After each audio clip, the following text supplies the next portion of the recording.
Le millionnaire ne s'attendait jamais à découvrir qui était sur son toit. Un petit mendiant et un geste qui allait tout changer. De la solitude du toit au luxe d'un manoir. Une histoire de rencontre et de transformation inattendue. Si cette histoire vous a intéressé, n'oubliez pas de vous abonner à notre chaîne et dites-nous de quelle ville vous nous regardez. Nous continuons. Le vent froid de juin soufflait avec intensité dans les rues du quartier chic de Paris, faisant danser les arbres une valse sombre contre le ciel obscur. Richard Moreau, homme d'affaires respecté dans le secteur de la technologie, conduisait sa Mercedes sur l'avenue bordée d'arbres en direction de son manoir à Neuilly-sur-Seine. L'horloge indiquait 23h45, et ses pensées oscillaient entre les réunions de la journée et le manque de sa maison. En passant le portail automatisé, il remarqua quelque chose de différent. Un bruit subtil, presque imperceptible, venait de la partie supérieure de la maison. Ses gardes n'avaient rien signalé d'inhabituel, mais des années d'expérience dans les affaires lui avaient appris à faire confiance à son instinct. Après s'être garé, il décida d'enquêter personnellement. Il monta les escaliers menant à la terrasse, un endroit que sa femme Hélène aimait tant avant l'accident. L'espace, autrefois plein de vie avec son jardin suspendu, restait maintenant pratiquement abandonné, ne servant que de douloureux rappels du passé. C'est alors que ses yeux captèrent un mouvement près de l'ancienne serre. Là, recroquevillé sous une couverture usée, dormait un garçon qui ne semblait pas avoir plus de 12 ans. Son visage, même dans le sommeil, portait une expression de préoccupation qui ne correspondait pas à son âge.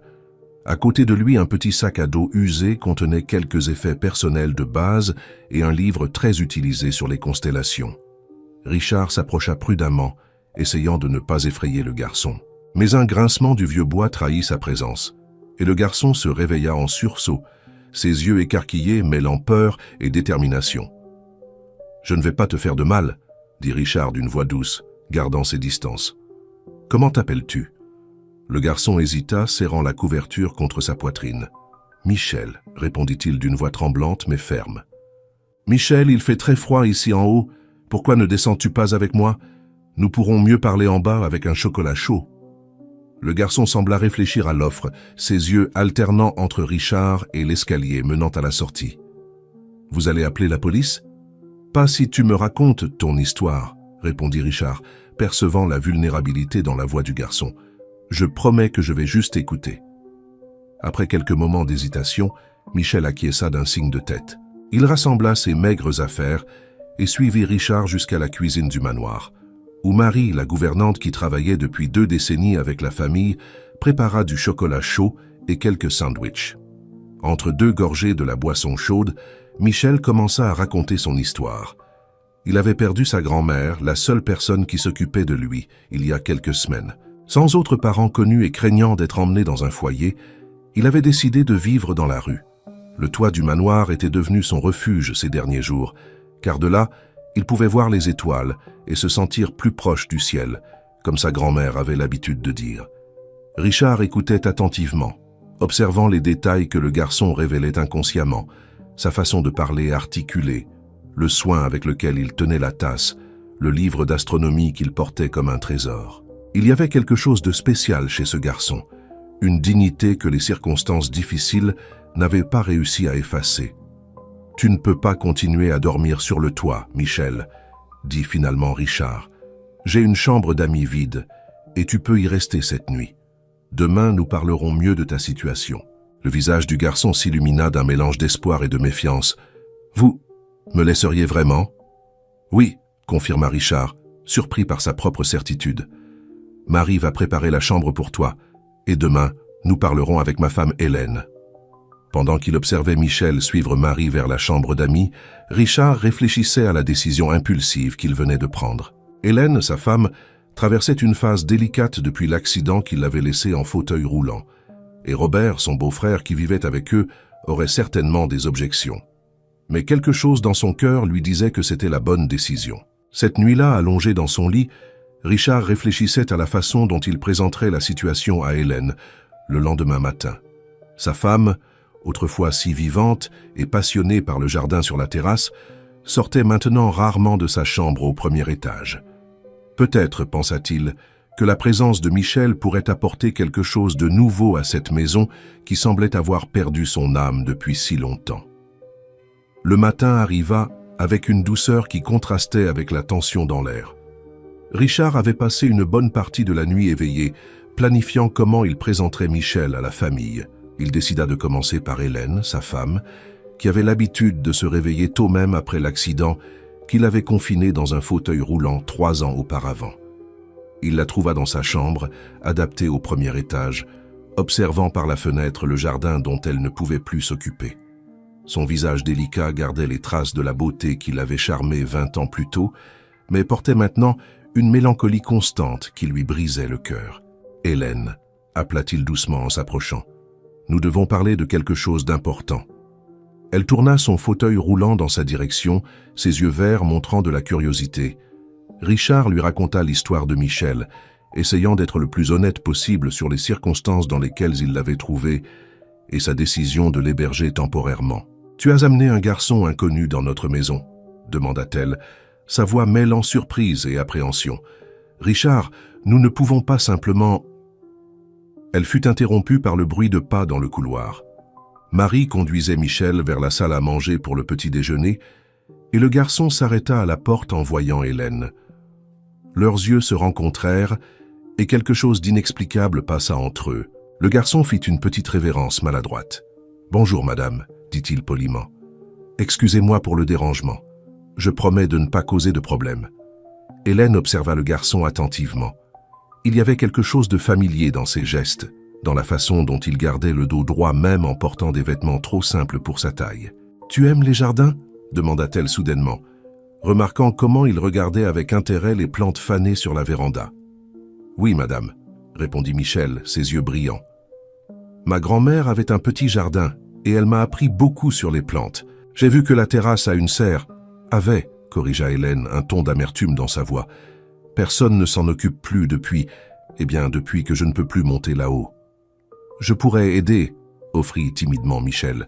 « Je sais comment prendre soin des orchidées et des fougères. Ma grand-mère disait que les plantes sont comme les gens, elles ont besoin d'attention et d'amour pour s'épanouir. » Avant qu'Hélène ne puisse répondre, Robert, son frère, entra dans la pièce. Grand et toujours impeccablement vêtu, il s'arrêta brusquement en voyant Michel. « Quelle est cette histoire, Richard ?» demanda-t-il, son ton laissant clairement transparaître sa désapprobation. « Hélène, tu étais au courant ?»« Robert, s'il te plaît, » intervint Richard. « Nous pouvons en parler dans le bureau. » Dans le bureau, Robert ne contint pas son indignation. « Vous avez perdu la tête? Amener un gamin de la rue à la maison? Avez-vous pensé au risque? À notre réputation? »« C'est juste un enfant qui a besoin d'aide, » argumenta Richard.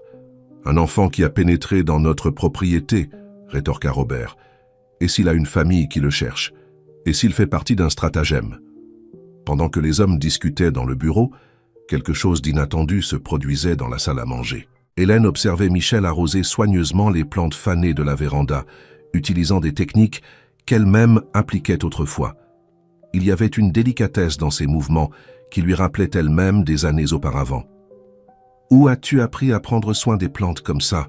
demanda-t-elle, approchant son fauteuil. « Ma grand-mère, » répondit Michel, concentré sur l'enlèvement des feuilles sèches d'un pot d'orchidées. Elle disait que chaque plante a sa propre histoire à raconter, il faut juste apprendre à écouter. Hélène sentit quelque chose s'éveiller en elle, une connexion depuis longtemps endormie. « Ta grand-mère semblait être une femme très sage. »« Elle l'était, » acquiesça Michel, ses yeux s'embuant légèrement. « Elle disait toujours que les étoiles guident notre chemin, mais ce sont les racines qui nous maintiennent fermement. » Dans le bureau, la discussion se poursuivait avec ardeur. Robert insistait pour contacter les autorités, tandis que Richard restait ferme dans sa décision d'aider le garçon. Le débat ne fut interrompu que lorsque Marie entra précipitamment. « Messieurs, vous devez voir ça, » dit la gouvernante, sa voix trahissant l'émotion. Sur la véranda, ils trouvèrent Hélène souriant pour la première fois depuis des mois, tandis que Michel expliquait patiemment les soins nécessaires pour récupérer une orchidée que tous croyaient perdue. Le garçon avait improvisé un support pour la plante en utilisant des matériaux simples trouvés dans la maison, exactement comme Hélène avait l'habitude de le faire. Dans les semaines qui suivirent, une transformation subtile commença à s'opérer dans le manoir des Moreau. Michel, par sa présence silencieuse et dévouée, apporta une nouvelle énergie à l'environnement autrefois mélancolique. Chaque matin après le petit déjeuner, il montait sur la terrasse pour s'occuper des plantes, toujours sous le regard attentif de Robert, qui avait insisté pour installer des caméras de sécurité supplémentaires.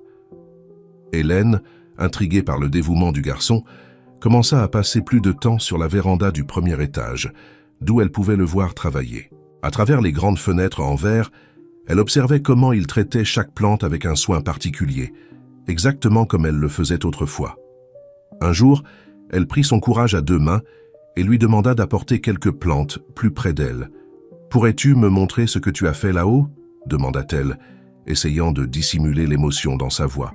Michel descendit avec une orchidée que tous croyaient perdue, montrant maintenant de nouveaux bourgeons. « C'est une Laelia purpurata », expliqua-t-il avec aisance. Elle avait juste besoin d'un peu d'attention et du bon endroit pour pousser. Hélène toucha délicatement les feuilles de l'orchidée, sentant la texture sous ses doigts.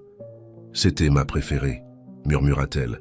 « Comment as-tu su qu'elle pouvait encore être sauvée ?»« Les plantes sont plus fortes qu'on ne le pense », répondit Michel, ses yeux brillant d'une sagesse au-delà de son âge.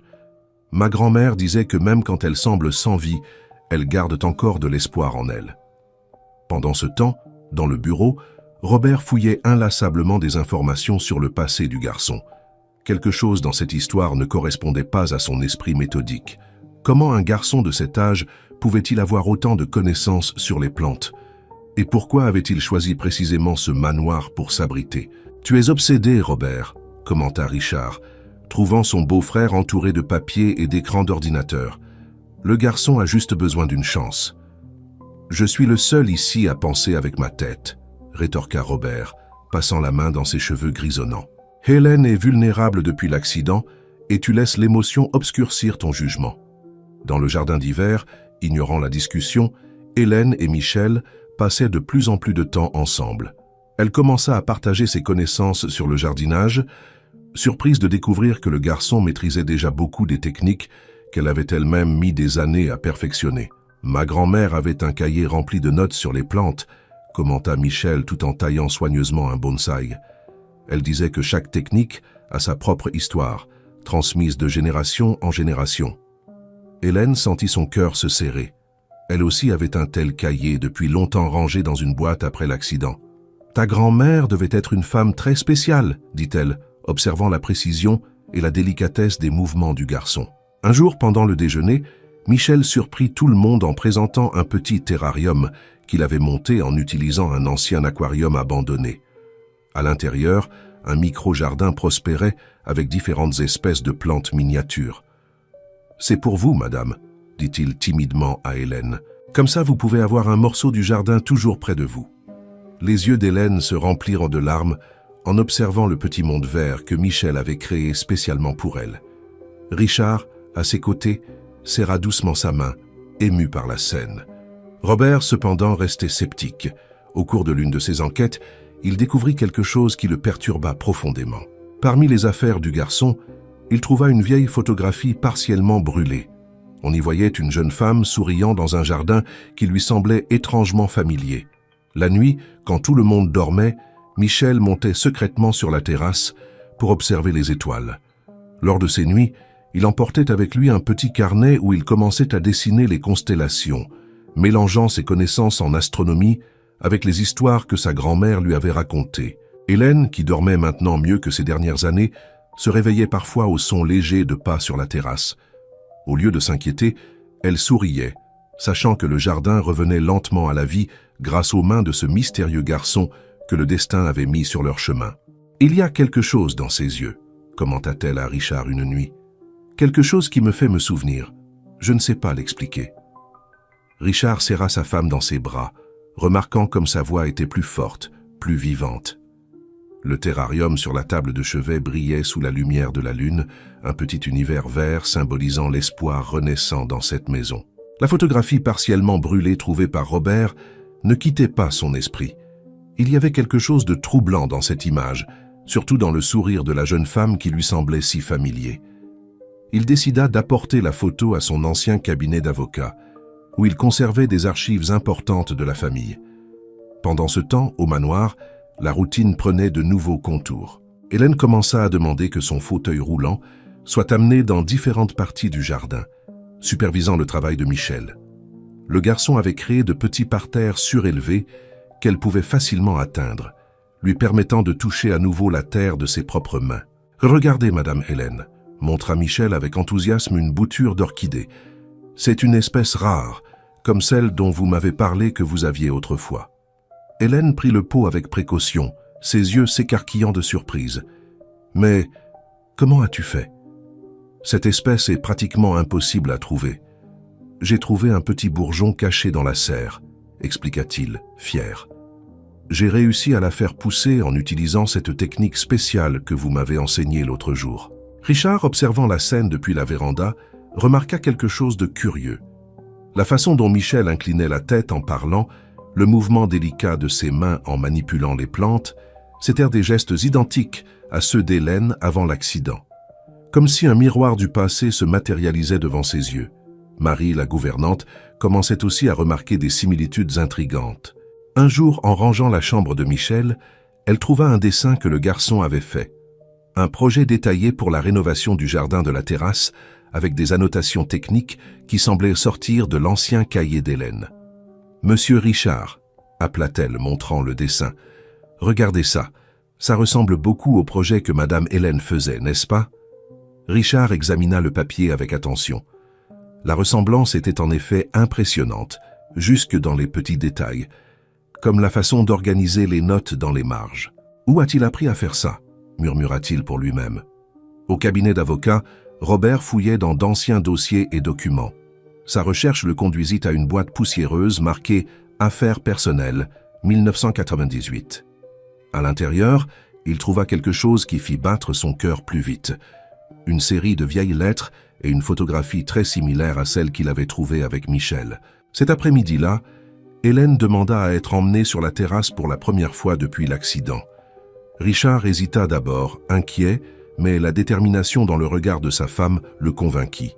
« J'ai besoin de voir ce que Michel a fait là-haut », insista-t-elle. « Je sens le parfum des fleurs jusqu'ici en bas. » Avec l'aide de Richard et Marie, Hélène fut amenée sur la terrasse.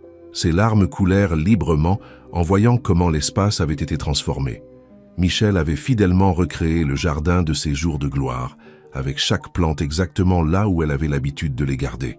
« Comment savais-tu » demanda-t-elle, sa voix chargée d'émotion. « Comment savais-tu exactement où chaque espèce se trouvait ?» Michel hésita un moment, ses mains serrant nerveusement un petit carnet usé. « J'ai des rêves », répondit-il vaguement. « Je rêve de ce jardin parfois, comme si j'y étais déjà venu avant. » Hélène tendit la main, touchant le visage du garçon avec délicatesse. Il y avait quelque chose dans ses yeux, une ombre de mémoire qu'elle ne pouvait expliquer. « Ces rêves, » murmura-t-elle, « semblent aussi réels que les miens. » À la fin de cet après-midi, alors que le soleil se couchait, teintant le ciel de rose et d'or, Hélène resta sur la terrasse avec Michel. Ensemble, ils observèrent les étoiles commencer à apparaître, partageant un silence plein de mots non dits. Robert, dans son bureau, tenait entre ses mains une révélation qui changerait à jamais le destin de cette famille. Les lettres qu'il avait trouvées contenaient une vérité gardée pendant des années. Une histoire d'amour et de sacrifice qui maintenant, comme une fleur longtemps endormie, commençait à s'épanouir. Robert passa toute la nuit à relire les lettres trouvées dans son bureau. Chaque page révélait un peu plus d'une histoire qu'il s'était tant efforcé d'enterrer. C'étaient des lettres écrites par Claire, la fille d'Hélène, que la famille croyait partie étudier en Angleterre 15 ans auparavant. En réalité, Claire n'avait jamais quitté la France. Les lettres racontaient une histoire différente. Elle était restée à Paris, vivant une vie simple comme professeur et écrivain, envoyant des messages qui n'étaient jamais arrivés entre les mains de sa mère. Robert avait intercepté chacune d'entre elles, convaincu qu'il protégeait la réputation de la famille. Le lendemain matin, Hélène se réveilla avec une énergie différente. Pour la première fois depuis des années, elle demanda à prendre son petit déjeuner sur la terrasse. Michel était déjà là, arrosant les plantes avec dévouement quand elle arriva accompagnée de Marie. « Michel » appela Hélène, « viens t'asseoir avec moi un moment. » Le garçon s'approcha, tenant toujours un petit arrosoir. Hélène remarqua qu'il portait un collier simple avec un pendentif en forme d'étoile, très semblable à celui qu'elle avait offert à Claire des années auparavant. « Ce collier est joli », commenta-t-elle d'un air désinvolte, son cœur s'accélérant. « Où l'as-tu eu » Michel toucha instinctivement le pendentif. « C'était à ma mère », répondit-il d'une voix douce. « Ma grand-mère disait qu'elle le portait toujours, que c'était spécial parce que c'était un cadeau de quelqu'un qu'elle aimait beaucoup. » Hélène sentit le monde tourner un instant. D'une main tremblante, elle ouvrit un petit sac qu'elle portait toujours avec elle et en sortit une vieille photographie. On y voyait une jeune Claire souriant, portant le même pendentif. « Michel », hésita-t-elle, sa voix à peine un murmure, « pourrais-tu me dire le nom de ta mère ?» Avant que le garçon ne puisse répondre, ils furent interrompus par Richard, qui arrivait sur la terrasse avec une expression préoccupée. « Hélène, Robert veut nous parler. Il dit que c'est important. » Dans le bureau du manoir, Robert attendait avec un dossier de documents sur la table. Son visage habituellement sévère montrait des signes d'une nuit mal dormie et d'une conscience troublée. « Avant de montrer cela, commença-t-il, regardant directement Hélène, « je dois demander pardon. J'ai commis de graves erreurs en pensant que je protégeais notre famille. Mais en réalité, je ne protégeais que mon propre orgueil. » Hélène serra fort la main de Richard, pendant que Robert commençait à révéler la vérité sur Claire. Comment elle était tombée enceinte jeune? Comment Robert l'avait convaincue de s'éloigner pour préserver la réputation de la famille? Et comment il avait caché ses lettres au fil des ans? Claire n'est jamais allée en Angleterre, avoua Robert, la voix tremblante. Elle est restée à Paris élevant son fils seul, écrivant des livres pour enfants sous un pseudonyme. Elle a essayé de prendre contact plusieurs fois, mais je l'ai empêchée. Hélène avait l'impression que chaque mot était une lame traversant son cœur. Où est-elle maintenant? Je dois voir ma fille, Robert. Le silence qui suivit fut assourdissant. Robert baissa les yeux, incapable de regarder sa sœur. Claire, elle est tombée malade il y a 3 ans. Elle a essayé une dernière fois de prendre contact, mais j'ai été trop égoïste pour le permettre. Marie, qui venait d'entrer dans le bureau avec Michel, laissa échapper un sanglot.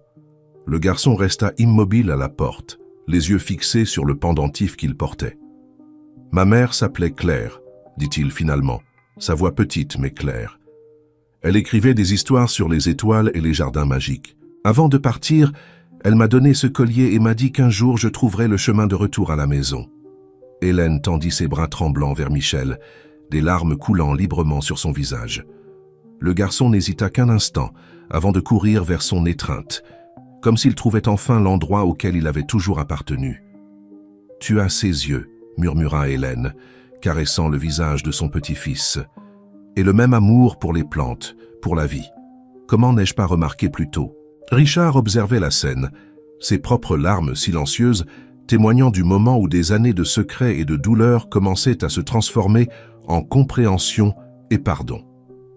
Sur la terrasse, les fleurs dont Michel avait pris soin avec tant d'amour semblaient être plus vibrantes que jamais, comme si elles célébraient la vérité enfin révélée. Dans les jours qui suivirent la révélation, le manoir des Moreau connut une profonde transformation. Le silence pesant qui dominait autrefois les couloirs céda la place à des conversations chargées d'émotions et de découvertes. Hélène ne quittait presque plus Michel, anxieuse de récupérer chaque moment perdu avec son petit-fils. Un après-midi particulièrement significatif, Hélène demanda qu'on apporte du grenier toutes les boîtes contenant les affaires de Claire qui avaient été rangées. Michel s'assit à côté de sa grand-mère dans le jardin d'hiver, tandis qu'ensemble, ils exploraient des souvenirs longtemps gardés. « Regarde ça », dit Hélène, sortant un carnet relié en cuir vert d'une des boîtes. « C'était le journal de jardinage de ta mère quand elle avait à peu près ton âge. » Michel prit le carnet avec révérence, ses doigts traçant délicatement la couverture usée. En l'ouvrant, ses yeux s'écarquillèrent de reconnaissance. « Grand-mère, les notes, elles sont identiques à celles du carnet de ma grand-mère Amélie. » Hélène fronça les sourcils, confuse. « Amélie, la dame qui s'est occupée de toi ?»« Oui, » répondit Michel, feuilletant soigneusement les pages.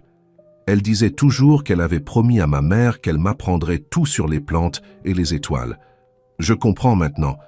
Elle devait connaître maman. » Richard, qui observait la scène depuis la porte, s'approcha avec une plus petite boîte qu'il venait de trouver. À l'intérieur, il y avait des dizaines de lettres jamais envoyées, toutes adressées à Hélène, datées des dernières années de la vie de Claire. « Chère maman », lut Hélène à haute voix, ses mains tremblantes. « Michel a tellement grandi ce mois-ci. Aujourd'hui, Il m'a aidé à planter des orchidées dans le petit jardin de notre maison. Ses doigts sont si délicats avec les plantes, exactement comme les tiens. Parfois, quand je l'observe prendre soin du jardin, je te vois en lui. » Michel appuya sa tête sur l'épaule d'Hélène, partageant des larmes silencieuses tandis que d'autres lettres étaient lues. Chaque mot révélait l'amour profond de Claire pour son fils et le manque constant de sa mère. Robert, qui ces derniers jours arrivait à peine à regarder la famille en face, entra dans le jardin d'hiver, emportant quelque chose qui surprit tout le monde. Un manuscrit relié. « Je l'ai trouvé à la maison d'édition où Claire travaillait, » dit-il, sa voix chargée de remords. « C'est un livre pour enfants qu'elle a écrit, mais qui n'a jamais été publié. Il s'appelle « Le Jardin des étoiles ». Michel prit le manuscrit avec des yeux brillants. Maman me racontait toujours des histoires sur un jardin magique où les étoiles descendaient pour parler aux fleurs la nuit, dit-il, feuilletant les pages illustrées de dessins délicats faits par Claire elle-même. Hélène demanda à Michel de lire à voix haute et tous s'installèrent pour écouter. L'histoire parlait d'un garçon qui cultivait un jardin spécial sur le toit de sa maison où les constellations prenaient vie et enseignaient des secrets ancestraux sur la nature et l'amour. « C'était à propos de toi », murmura Hélène, serrant la main de son petit-fils. « Elle a écrit cette histoire pour toi à propos du jardin dont elle rêvait qu'un jour vous auriez ensemble. » Richard remarqua que, pour la première fois depuis l'accident, Hélène bougeait dans son fauteuil avec plus de détermination, comme si une nouvelle force naissait en elle. « Je veux recommencer la kinésithérapie », annonça-t-elle, surprenant tout le monde. « Je veux pouvoir m'occuper du jardin avec Michel, réaliser le rêve que Claire avait pour nous. » Marie, qui assistait à tout cela, les larmes aux yeux, apporta un plateau avec du thé aux herbes du jardin que Michel avait cueillies plus tôt. « Les mêmes herbes que mademoiselle Claire utilisait », commenta la gouvernante avec affection. « Le petit a son don pour choisir les meilleures feuilles. » Alors que l'après-midi avançait, grand-mère et petit-fils restèrent ensemble, partageant des histoires, des larmes et des sourires. Michel raconta les années passées avec Amélie, que tous comprenaient maintenant avoir été une amie de Claire, choisie avec soin pour s'occuper du garçon et maintenir vivant le lien avec ses racines. « Grand-mère, » dit doucement Michel, « je peux te montrer quelque chose sur la terrasse. C'est une surprise que je prépare. » Hélène acquiesça et Richard aida à emmener son fauteuil jusque-là. Sur la terrasse, Michel avait recréé un petit parterre exactement comme celui décrit dans le livre de Claire. Un jardin circulaire où chaque plante correspondait à une constellation différente. La décision d'Hélène de reprendre la kinésithérapie apporta une nouvelle énergie au manoir.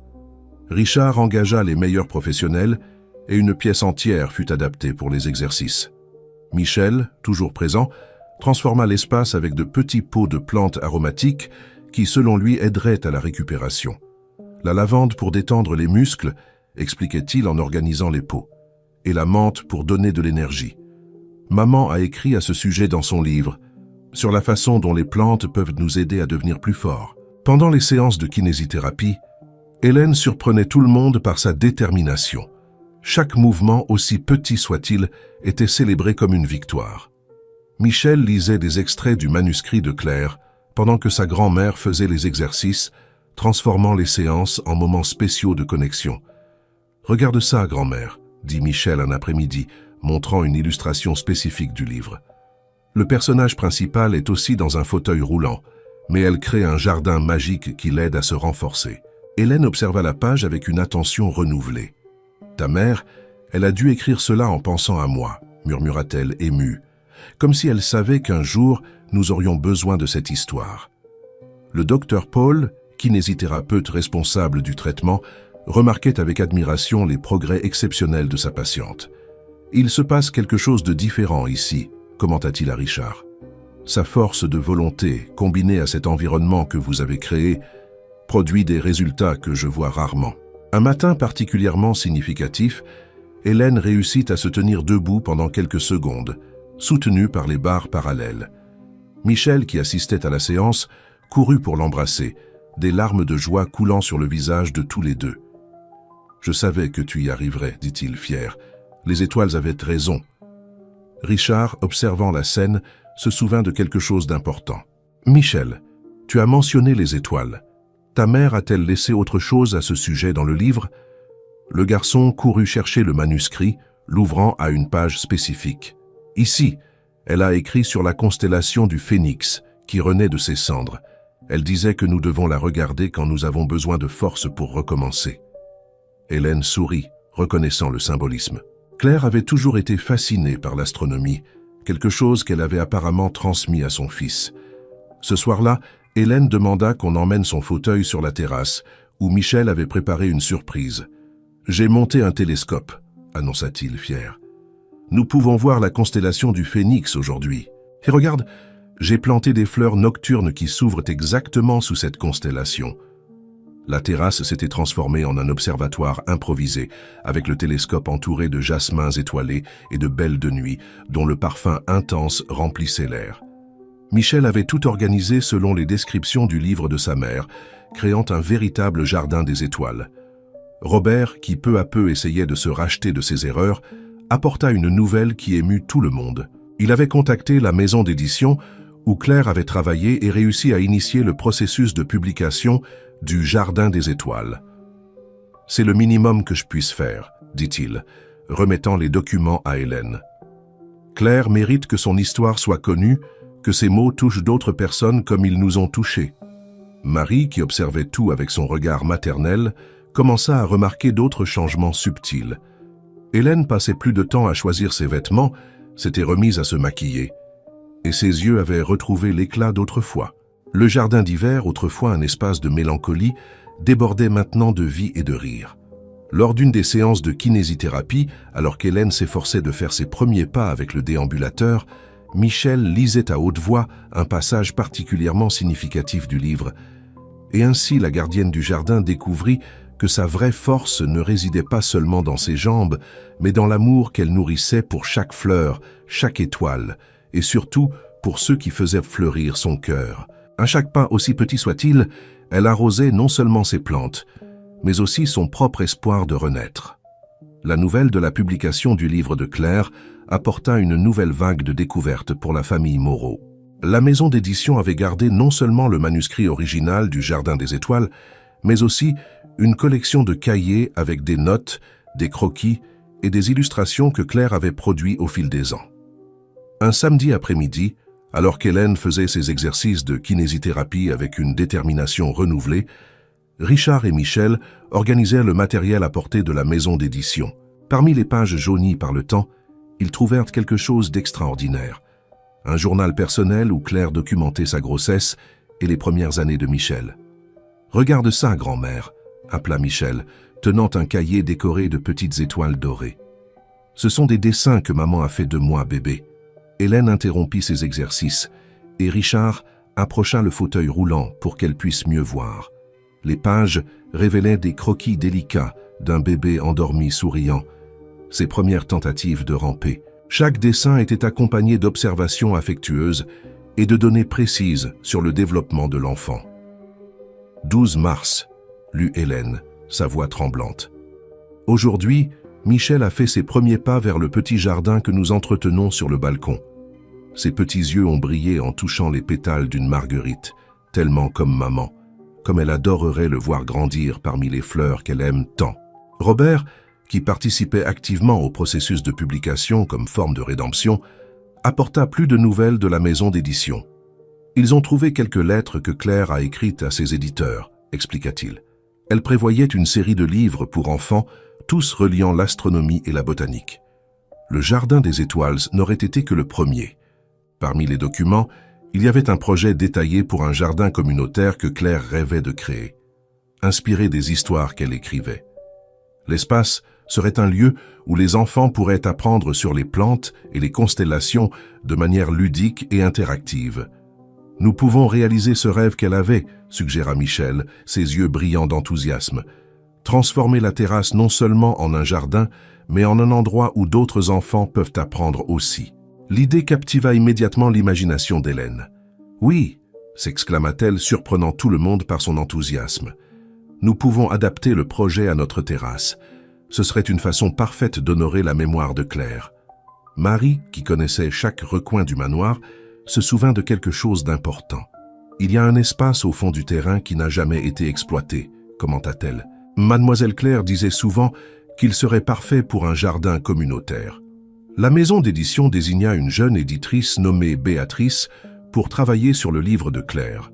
Lors de sa première visite au manoir, elle fut enchantée par la terrasse et la façon dont Michel avait fidèlement recréé les descriptions du manuscrit. « C'est incroyable », commenta Béatrice, photographiant les parterres. « Nous pouvons utiliser des images du jardin réel dans les illustrations du livre. Ce serait une belle façon de relier la fiction à la réalité qui a inspiré Claire. » Hélène, qui pouvait maintenant rester debout pendant de plus longues périodes, supervisait personnellement l'organisation du matériel pour le livre. Chaque page était soigneusement révisée, chaque illustration choisie avec amour et attention aux détails. « Regardez ça !» appela Michel un après-midi, montrant une série d'enveloppes trouvées parmi les cahiers. « Ce sont des lettres que maman a écrites pour chacun de nous, à lire quand le livre serait publié. » La découverte des lettres apporta un moment d'émotion profonde. Claire, même sans savoir si son livre arriverait un jour sur les étagères, avait laissé des messages d'amour et d'espoir pour sa famille. « Cher Michel », commençait la lettre adressée à son fils. « Si tu lis ceci, cela signifie que notre jardin d'étoiles a finalement fleuri. Sache que chaque mot que j'ai écrit a été planté avec amour, arrosé avec l'espoir qu'un jour tu trouverais ton chemin de retour à la maison, vers l'endroit où tes racines ont toujours appartenu. » Pour Hélène, Claire avait écrit « Maman, je sais que tu reconnaîtras ton propre cœur dans les pages de ce livre. Chaque fleur, chaque étoile, chaque moment d'amour entre la gardienne du jardin et son petit apprenti a été inspiré par toi, par la façon dont tu m'as appris à voir la magie dans le monde qui nous entoure. » La transformation de la terrasse en un espace éducatif commença par une matinée ensoleillée de printemps. Michel et Hélène avaient passé des semaines à planifier chaque détail, s'inspirant des dessins originaux de Claire. Richard engagea les meilleurs architectes paysagistes de la ville, mais avec une condition spéciale. Il suivrait à la lettre les idées du petit-fils et de son épouse. « Ici, » indiquait Michel sur une maquette qu'il avait construite, « nous pouvons créer différentes stations pour chaque constellation, et dans ce coin, un mini-observatoire où les enfants pourront apprendre sur les étoiles pendant la journée. » Hélène, qui pouvait maintenant rester debout plus longtemps avec l'aide de béquilles, supervisait personnellement l'arrivée de chaque nouvelle plante. Sa kinésithérapeute, impressionnée par ses progrès, intégra les activités du jardin à sa rééducation. « Chaque mouvement a maintenant un but », expliquait Hélène à Richard, tout en s'exerçant à atteindre un vase d'orchidées. « Je ne fais pas seulement des exercices, j'aide à construire quelque chose de spécial. » Béatrice, l'éditrice, visitait fréquemment le manoir, documentant le processus de transformation de la terrasse.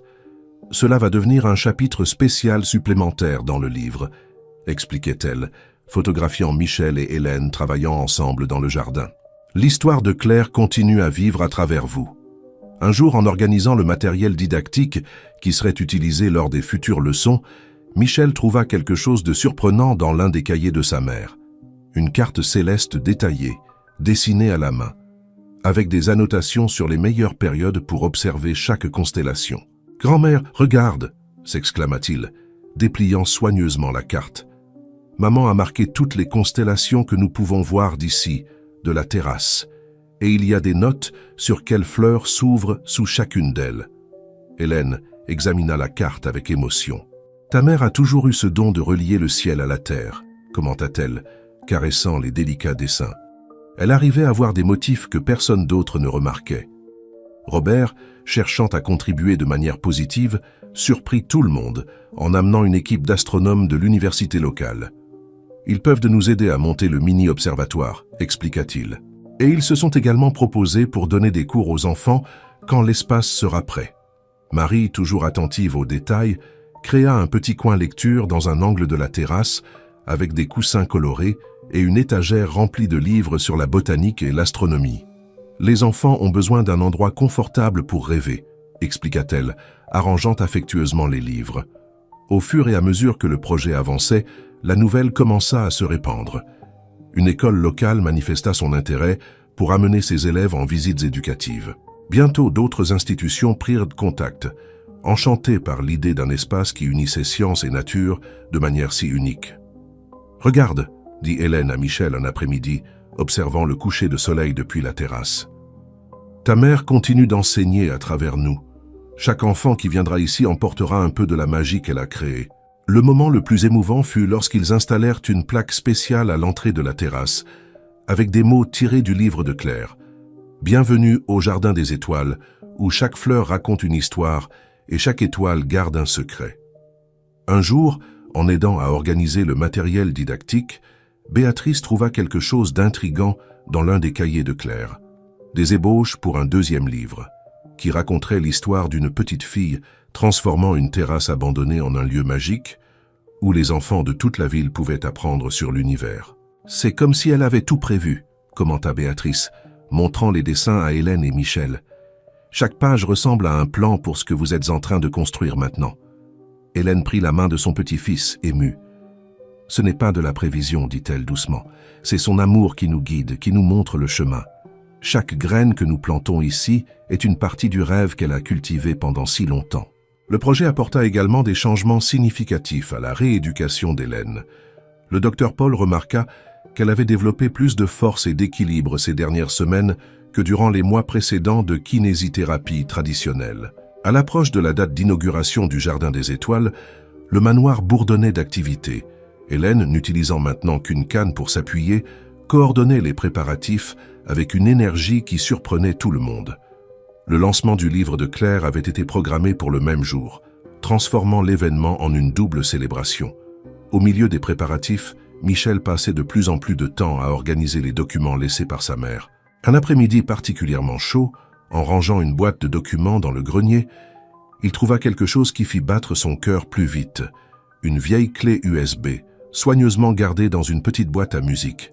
« Grand-mère » appela-t-il, descendant prudemment les escaliers. « J'ai trouvé quelque chose de maman. » Hélène était dans le jardin d'hiver, révisant les derniers détails de l'événement avec Béatrice, lorsque Michel arriva avec sa découverte. Richard fournit immédiatement un ordinateur portable, et tous se rassemblèrent anxieusement pour voir le contenu. La clé USB contenait un dossier intitulé « Pour quand le jardin fleurira ». À l'intérieur, il y avait des dizaines de vidéos maison que Claire avait enregistrées au fil des ans. Dans la première, elle apparaissait assise dans un petit jardin, son jeune visage souriant illuminé par la lumière du soir. « Cher Michel », commençait-elle, « si tu vois ceci, cela signifie que tu as trouvé ton chemin de retour à la maison, vers le jardin de grand-mère Hélène. J'enregistre ces vidéos depuis que tu es petit, gardant des souvenirs et des histoires que j'espérais un jour pouvoir partager. » Les larmes coulaient librement sur le visage d'Hélène, tandis qu'ils regardèrent les vidéos. Claire avait documenté des moments précieux, Michel faisant ses premiers pas vers un parterre de marguerites, apprenant les noms des constellations, plantant ses premières graines. « Regarde !» s'exclama soudain Michel, pointant une scène spécifique. « C'est Madame Amélie, c'est ainsi qu'elle et maman se sont rencontrées. » La vidéo montrait Claire et Amélie dans une foire aux plantes. Amélie, une dame aux cheveux gris et au sourire gentil, enseignait à Claire les vertus des herbes médicinales. L'amitié entre les deux était évidente, et maintenant tous comprenaient pourquoi Amélie avait été choisie pour s'occuper de Michel. Mais la plus grande surprise se trouvait dans l'un des derniers fichiers, un documentaire complet que Claire avait produit sur le jardin original d'Hélène, incluant des interviews d'anciens visiteurs et d'experts en botanique qui avaient étudié les espèces rares qu'elle cultivait. « C'est incroyable !» s'exclama Béatrice, prenant des notes rapides. « Nous pouvons inclure des extraits de ce matériel dans l'exposition de lancement du livre. Ce sera une façon parfaite de montrer comment l'histoire se connecte à la réalité. » Parmi les fichiers, il y avait aussi un projet détaillé pour une série d'ateliers éducatifs que Claire prévoyait de réaliser. Chaque activité combinait des éléments d'astronomie, de botanique et de littérature, créant des expériences d'apprentissage uniques pour les enfants. « Ta mère avait tout prévu », commenta Richard, admiratif du niveau de détail des plans. Elle n'écrivait pas seulement un livre, elle créait tout un héritage. Robert, qui assistait à tout cela en silence, semblait particulièrement touché par une vidéo où Claire parlait de pardon et de nouveaux départs. « Les plantes nous enseignent », disait-elle dans l'enregistrement, « que même après l'hiver le plus rigoureux, le printemps arrive toujours, apportant de nouvelles chances de fleurir. » Marie, percevant l'impact émotionnel des découvertes, prépara du thé avec les herbes du jardin et apporta des biscuits faits maison, une recette que Claire adorait. Pendant que tous goûtaient, ils continuèrent à regarder les vidéos, chacune révélant plus de couches de l'histoire qui les unissait. L'une des dernières vidéos apportait une surprise spéciale. Claire avait enregistré une série de leçons sur les constellations, expliquant chacune d'elles de manière poétique et les reliant à différentes espèces de fleurs. C'était comme si elle avait laissé un cours complet, prêt à être utilisé dans le nouvel espace éducatif. « Regarde, Michel », pointa Hélène, remarquant quelque chose à l'arrière-plan de l'une des vidéos. « Ce tableau au mur, c'est le même dessin que tu as fait la semaine dernière pour le projet de l'observatoire. Tu as le même regard qu'elle pour les étoiles. » Le garçon sourit, ému par la connexion. « C'est comme si elle nous guidait, n'est-ce pas? Chaque chose que nous trouvons nous aide à construire quelque chose de nouveau. » Il ne restait plus qu'une semaine avant l'inauguration du Jardin des Étoiles et les vidéos découvertes sur la clé USB avaient inspiré plusieurs changements dans les plans originaux. Hélène et Michel passèrent des heures à regarder les cours enregistrés par Claire, incorporant ses idées dans les derniers détails du projet. « Regarde, grand-mère. » Michel pointa vers l'un des moniteurs installés dans le nouvel espace éducatif. « Nous pouvons utiliser ces vidéos de maman expliquant les constellations pendant les cours. C'est comme si elle était là, enseignante avec nous. » Hélène, qui marchait maintenant avec aisance en utilisant seulement une canne décorée de petites étoiles dorées, sourit en accord. L'idée d'avoir la voix de Claire présente dans l'espace apportait un réconfort particulier. Les techniciens travaillaient à l'installation d'écrans rétractables à différents endroits de la terrasse, où les vidéos pourraient être projetées pendant les activités. Béatrice apporta les premiers exemplaires imprimés du livre « Le Jardin des Étoiles ». La couverture, un travail délicat qui mélangeait les illustrations originales de Claire avec des photographies du jardin actuel, émut tout le monde. « Claire serait si fière », murmura Marie, passant ses doigts sur la couverture avec affection. « Le jardin de ses rêves, plus beau qu'elle n'aurait pu l'imaginer. » Robert, qui s'était intensément consacré à organiser la partie légale du projet, arriva avec des nouvelles importantes.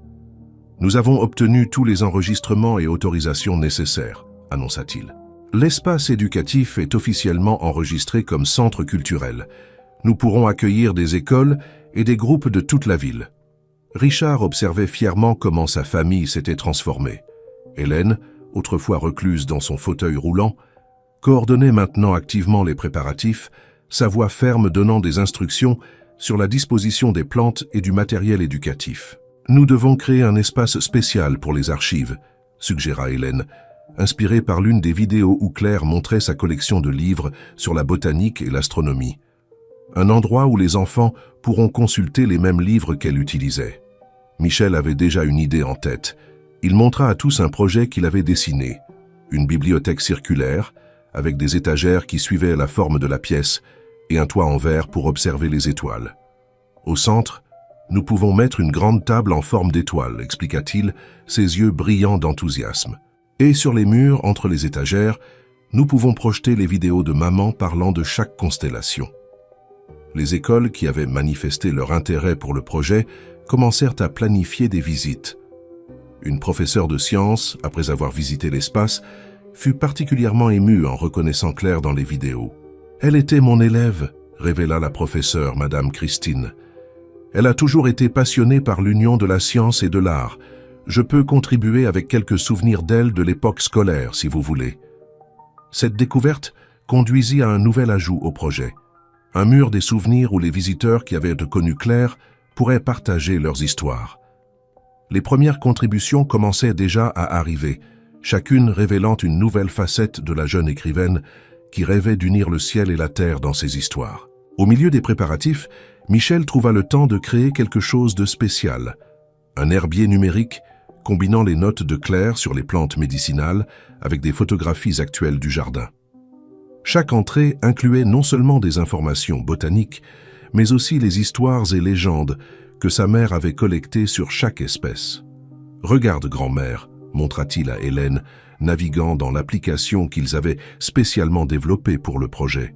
Quand on clique sur chaque plante, on peut entendre maman raconter son histoire. Et ici, il y a une carte montrant sous quelle constellation chacune pousse le mieux. Un soir, alors qu'ils finalisaient les derniers détails, Hélène eut une idée spéciale. Elle demanda à Richard d'apporter un vieux coffre du grenier, où elle gardait des souvenirs de l'enfance de Claire. « J'ai trouvé ceci », dit-elle, sortant une délicate robe avec de petites fleurs brodées. Claire portait cette robe la première fois que je l'ai emmenée au jardin. Je crois que je sais où nous pourrions la mettre. Ensemble, ils créèrent une vitrine spéciale à l'entrée de l'espace éducatif. La robe de Claire fut disposée à côté de son carnet de notes, du manuscrit original du livre et d'une photo où elle apparaissait petite dans les bras d'Hélène, toutes deux souriant au milieu des fleurs de l'ancien jardin. Le jour de l'inauguration du Jardin des Étoiles se leva avec un ciel d'un bleu exceptionnellement pur. Hélène se réveilla avant le lever du soleil, ses jambes plus fermes que jamais, portée par l'anxiété et l'émotion du grand jour. De la chambre de Michel venait le son doux de musique classique. Le garçon n'avait pas pu dormir non plus. La terrasse s'était transformée en un espace magique. Des rubans de LED discrètement installés entre les plantes simulaient un ciel étoilé, même pendant la journée. Les fleurs nocturnes, encore fermées dans les premières heures du matin, attendirent le soir pour leur présentation spéciale. Des écrans transparents pendaient entre les structures, prêts à recevoir les projections des vidéos de Claire. « Tout est parfait », murmura Michel, ajustant une dernière fois le télescope principal de l'observatoire. Il portait une chemise bleu marine avec de petites étoiles brodées, un cadeau spécial de Marie pour l'occasion. Les premiers invités commencèrent à arriver à 9 heures du matin. Professeurs, environnementalistes, représentants d'écoles publiques et privées, tous étaient impatients de découvrir l'espace qui unifiait l'éducation, la nature et l'astronomie de manière si unique. Hélène, élégante dans une robe vert émeraude et utilisant sa canne spéciale, accueillait les visiteurs avec une force et une vivacité qu'elle n'avait pas montrées depuis longtemps. Richard restait à ses côtés, fier de la transformation de son épouse. « Bienvenue au rêve de Claire », disait-elle à chaque groupe qui arrivait, sa voix ferme et émue. La cérémonie officielle commença à 10 heures. Robert, dans son rôle de maître de cérémonie, surprit tout le monde avec un discours émouvant sur la transformation et le pardon. Ces mots, autrefois si durs et pratiques, débordaient maintenant de remords et d'espoir. « Cet espace, dit-il, est plus qu'un jardin ou un observatoire.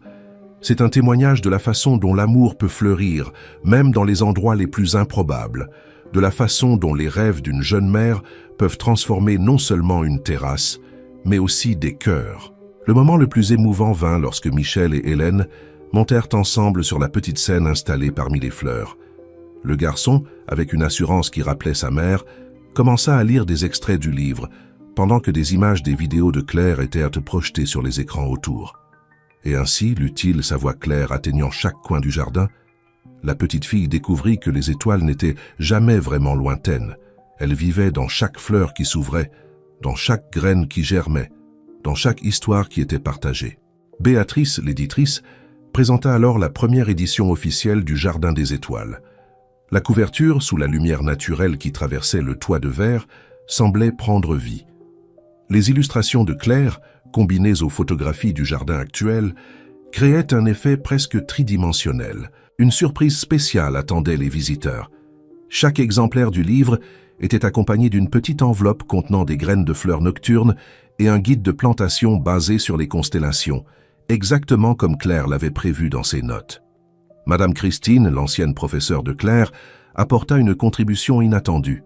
Une vidéo d'une foire des sciences où son ancienne élève, encore adolescente, présentait un projet sur la relation entre les cycles lunaires et la croissance des plantes. Au fur et à mesure que l'après-midi avançait, l'espace éducatif prenait vie avec des groupes d'enfants participant aux premiers ateliers. Michel, naturellement, assumait le rôle de jeune instructeur, expliquant avec passion chaque constellation et sa flore correspondante. Hélène observait tout avec des yeux embués, appuyée sur sa canne. Une journaliste s'approcha demandant ce qu'elle ressentait en voyant le rêve de sa fille réalisé de manière si grandiose. « Claire disait toujours, » répondit Hélène, sa voix chargée d'émotion, « que les plus belles histoires sont comme des jardins. Elles ont besoin de temps, de soins et d'amour pour s'épanouir. Aujourd'hui, je vois qu'elle a planté bien plus que des fleurs. Elle a planté l'espoir, la connaissance et la certitude que les rêves, comme les étoiles, ne disparaissent jamais vraiment. » Dans les semaines qui suivirent l'inauguration du Jardin des Étoiles, l'espace prit vie d'une manière qui dépassa toutes les attentes. Chaque matin, des groupes d'étudiants arrivaient, impatients de participer aux ateliers, leurs yeux brillants de curiosité en entrant dans la terrasse magique. Hélène, qui marchait maintenant avec aisance dans tout l'espace en utilisant sa canne décorée, s'impliquait complètement dans les activités quotidiennes. Sa kinésithérapeute dut adapter les horaires des séances car elle refusait de manquer le moindre moment spécial avec les enfants. « Grand-mère, je dois te montrer quelque chose », dit Michel un après-midi particulièrement chargé après le départ du dernier groupe de visiteurs. Mais ce doit être la nuit, quand les étoiles apparaîtront. Le mystère dans la voix de son petit-fils éveilla la curiosité d'Hélène. Toute la journée, elle observa Michel se déplacer sur la terrasse avec un air secret, transportant des matériaux couverts et chuchotant avec Marie. Quand la nuit tomba enfin, Michel guida Hélène vers une nouvelle zone du jardin, une petite clairière entre les fleurs nocturnes dont elle ne se souvenait pas avoir vu auparavant. Au centre de l'espace, un projecteur spécial avait été installé. « Ferme les yeux », demanda-t-il, contenant à peine l'excitation dans sa voix. Quand Hélène ouvrit les yeux, elle en eut le souffle coupé. Dans le ciel artificiel créé par la projection, des constellations dansaient doucement, mais ce n'étaient pas des constellations ordinaires. Michel avait créé un ciel personnalisé où les étoiles formaient des moments spéciaux de l'histoire de la famille. « Regarde, grand-mère », montra-t-il, pointant la première constellation. « Ici, c'est toi et maman dans l'ancien jardin. Et là, la première fois que nous nous sommes rencontrés sur le toit. Chaque ensemble d'étoiles raconte une partie de notre histoire. » Les larmes coulaient librement sur le visage d'Hélène, tandis que Michel expliquait chaque constellation qu'il avait créée. Utilisant des extraits des vidéos de Claire et de vieilles photographies, il avait cartographié une narration céleste unique, transformant les souvenirs en étoiles. Mais la surprise ne s'arrête pas là, dit-il, la guidant derrière un rideau de jasmin. Là, un petit jardin suspendu avait été créé, rempli d'orchidées rares, les favorites de Claire. J'ai réussi à faire des boutures de toutes les espèces que maman mentionnait dans les vidéos, expliqua Michel. Et regarde, il montra de petites plaques près de chaque fleur, où des codes QR permettaient d'accéder aux passages spécifiques des vidéos où Claire parlait de chaque espèce. Richard, qui observait la scène de loin, réalisa que sa famille avait trouvé une façon unique de garder Claire présente dans leur vie, non pas à travers la tristesse ou l'absence, mais à travers la continuation de ses rêves et de l'amour qu'elle avait semé. Le succès du Jardin des Étoiles commença à attirer l'attention au-delà des murs du manoir. Des journalistes spécialisés en éducation, des environnementalistes et des experts en éducation infantile visitaient l'espace, émerveillés par la façon organique dont la science, l'art et la nature s'entremêlaient. Un après-midi, une jeune institutrice d'une école publique de banlieue visita le jardin avec sa classe. À la fin de la visite, les larmes aux yeux, elle raconta qu'elle avait été inspirée par l'un des premiers contes publiés par Claire dans une revue locale. « Cette histoire a changé ma vie », révéla-t-elle. « Elle m'a donné envie d'être enseignante. Elle m'a fait croire que je pouvais faire la différence. Et maintenant, pouvoir amener mes élèves ici, c'est comme boucler la boucle. » Robert, témoin de l'impact du projet, prit une décision importante. Il annonça la création d'un programme de bourse d'études au nom de Claire, destiné aux jeunes intéressés par l'éducation environnementale et l'astronomie. « Chaque graine que nous plantons ici, dit-il lors de l'annonce, est une nouvelle chance de transformer des vies, tout comme Claire a transformé les nôtres. » Marie, toujours attentive aux détails, commença à remarquer quelque chose de spécial dans les visites régulières. Beaucoup d'enfants revenaient de leur propre initiative, amenant leur famille les week-ends. Le jardin créait sa propre communauté, exactement comme Claire l'avait rêvé. Par une nuit particulièrement claire, Hélène trouva Michel seul dans l'observatoire, travaillant sur un nouveau projet. « Que prépares-tu maintenant, mon chéri ?» demanda-t-elle curieuse. « J'écris ma propre histoire », répondit-il, montrant un cahier rempli de dessins et de notes, à propos d'un garçon qui a retrouvé son chemin vers la maison en suivant les étoiles. 1 an s'était écoulé depuis l'inauguration du Jardin des Étoiles. La terrasse du manoir des Moreau, autrefois un espace de solitude et de souvenirs douloureux, pulsait maintenant de vie et de possibilités. Par un après-midi spécial de printemps, Hélène montait les escaliers sans sa canne pour la première fois, s'appuyant seulement sur le bras de Michel. « Doucement, grand-mère », sourit le garçon, fier des progrès d'Hélène. « Nous avons tout notre temps. » Le jardin était particulièrement beau ce jour-là. Il se préparait pour une double célébration, l'anniversaire d'1 an de l'espace éducatif et le lancement du premier livre de Michel, Le garçon qui habitait dans les étoiles, une histoire inspirée de son propre voyage de retour à la maison. Béatrice, qui restait proche de la famille, avait été enchantée par les écrits du garçon. « Tu as hérité du don de ta mère pour entrelacer réalité et magie », commenta-t-elle, feuilletant le manuscrit illustré de dessins réalisés par Michel lui-même. Le Jardin des Étoiles était devenu bien plus qu'un simple projet éducatif. C'était maintenant un point de rencontre pour les rêveurs de tous âges. Les samedis, des familles entières participaient à des ateliers de jardinage et d'observation astronomique. Les nuits de pleine lune étaient particulièrement magiques, avec des séances de contes sous les étoiles. Richard observait avec amour comment sa famille s'était épanouie. Hélène, complètement rétablie, donnait maintenant ses propres cours de botanique, partageant des connaissances qui semblaient auparavant perdues à jamais. Robert s'était transformé en un défenseur dévoué de l'éducation environnementale, élargissant le programme de bourse d'études à d'autres villes. « Regarde ça, grand-mère » appela Michel, montrant une découverte surprenante parmi les orchidées.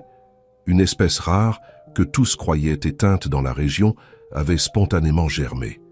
C'est comme si le jardin continuait à nous offrir des surprises. Marie, qui coordonnait maintenant un programme d'alimentation saine avec les herbes du jardin, sourit en voyant l'interaction entre la grand-mère et le petit-fils. « Mademoiselle Claire serait si fière », commenta-t-elle, les yeux humides d'émotion. Le livre de Claire avait inspiré une révolution silencieuse. Des écoles de tout le pays commençaient à créer leurs propres jardins éducatifs, adaptant le modèle du Jardin des Étoiles à leur réalité. Michel participait souvent à des vidéoconférences, partageant ses expériences avec d'autres jeunes éducateurs environnementaux. Un soir spécial, alors qu'ils préparèrent la terrasse pour la célébration du lendemain, Hélène trouva Michel complètement absorbé dans ses pensées, observant les étoiles à travers le télescope. « Tu sais, grand-mère, » dit-il sans détourner les yeux du ciel, « parfois j'ai l'impression que maman avait tout prévu, comme si chaque pas que nous avons fait était écrit dans les étoiles. » Hélène serra son petit-fils dans ses bras, sentant son cœur déborder d'amour. « Ta mère a planté les graines, c'est Michel, mais toi, avec ton cœur plein de lumière, tu les as fait fleurir d'une manière qu'elle n'aurait même pas pu imaginer. » Le grand jour arriva avec une surprise spéciale. Pendant la cérémonie de lancement du livre de Michel, une étudiante du programme de bourse monta sur scène pour présenter sa découverte. Une nouvelle espèce d'orchidée trouvée dans le jardin qui ne fleurissait que sous la constellation du Phénix. L'espèce fut officiellement baptisée Claire Stellaris, en hommage à la femme qui avait rêvé ce jardin bien avant qu'il n'existe. Le succès de l'espace apporta un changement significatif au manoir. Hélène et Richard décidèrent de transformer le rez-de-chaussée en un centre culturel permanent, où les histoires de Claire et maintenant aussi celles de Michel pourraient inspirer encore plus de personnes. « Regarde, Michel », dit Hélène un soir, montrant à son petit-fils une vieille photographie de Claire enfant. « Ta mère disait souvent que les meilleures histoires sont comme les étoiles. Même quand on ne peut pas les voir, elles continuent de briller, guidant le chemin de ceux qui savent tout chercher. » Michel sourit, comprenant profondément le sens de ces mots. Dans ses mains, son propre livre fraîchement publié brillait sous la lumière des étoiles, ses pages prêtes à inspirer une nouvelle génération de rêveurs. Le Jardin des Étoiles continuait de grandir et de se transformer, tout comme les personnes qui le visitaient. C'était plus qu'un espace d'apprentissage.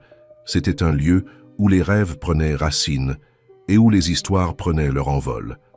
Et au centre de tout cela, l'amour d'une mère pour son fils, d'une fille pour sa mère, continuait de fleurir, éternelles comme les étoiles qui gardaient leurs secrets.